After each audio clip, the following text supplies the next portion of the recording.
FORA.tv. The world is thinking. Lots of questioners want to know whether you share Congressman Ron Paul's skepticism of the Fed. And I'm going to quote you. This isn't in Basic Economics, but a recent column. Quote, "For most of the history of this country, there was no Federal Reserve System." There you go, that dirty trick of bringing in history. Yes. There was no Federal Reserve System, which was established in 1914 to prevent bank failures.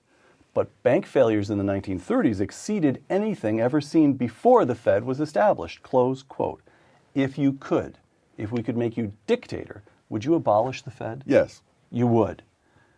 Yes, I mean, for the reasons I just gave, the history. There's no, the Fed represented wonderful hopes, but we've had so many programs that represented wonderful hopes that ended in disaster. I don't doubt that someone who is sufficiently scholarly could come up with examples of where the Federal Reserve made things better. But the question is, overall, what was it supposed to do? It was supposed to do not only prevent bank failures, it was supposed to prevent huge changes in the money supply, in particular, great deflations. Right. The greatest deflation in American history occurred under the Federal Reserve System. There was a crisis in 1907. J.P. Morgan, the original J.P. Morgan, called the other bankers into a room, supposedly locked the doors, and said, "We've got to do something or we're going to all collapse." And they did something, and they didn't all collapse. But the progressives were shocked that one man could come in and take command of the situation, and especially someone who wasn't even in the government. Right.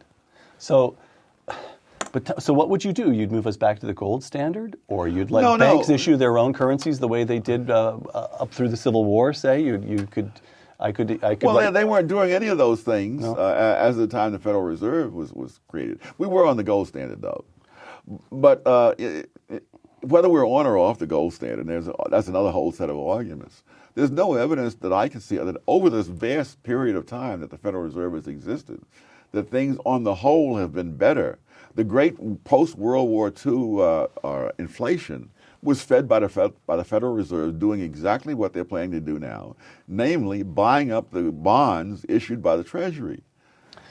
But don't you have, I have to say, I wasn't expecting your answer to run in this direction, so I don't have follow-up questions prepared, or I may actually have to think here in real time.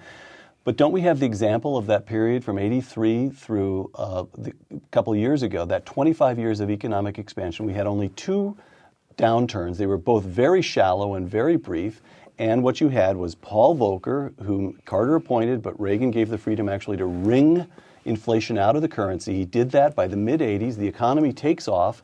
Alan Greenspan does a reasonably good job, and then at the end, there's too much money but maybe 5 years of getting it wrong. So what Volcker did was undo the harm that previous Federal Reserves had done, including Arthur Burns. Yeah, unfortunately, who was my teacher and one whom I much admired. Right. Right. So, but what would you replace it with? How would the currency? How would the currency run? We would replace it. We could replace it with what existed when it was created, which was the gold standard. Well, it may be the gold standard, but maybe not. But there's no evidence that what would you replace it? Things always bother me. They do? When someone removes the cancer, what do you replace it with?